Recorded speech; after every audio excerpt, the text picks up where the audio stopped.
Goman with Understanding the Role of Forgiveness During End of Life.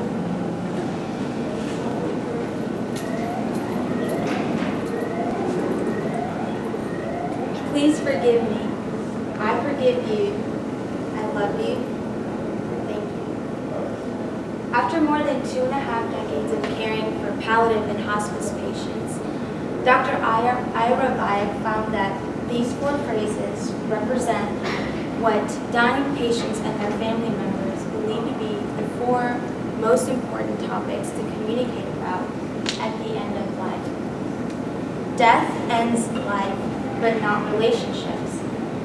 And because our core relationships don't end with death, we often have the need to come current with our relationships in the face of death, to say what needs to be said before time runs out.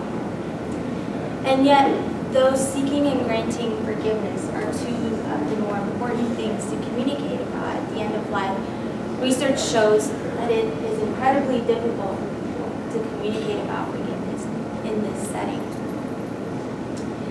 And this presents a communication impasse that, for a culture like ours, which keeps death safely out of sight in the purview of the medical field, magnifies an already difficult to navigate social and communicative space of forgiveness.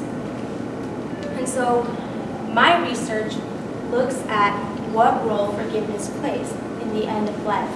Namely, how do we communicate about forgiveness when we or our loved ones are dying? What do those stories or conversations look like, and what can we learn from them?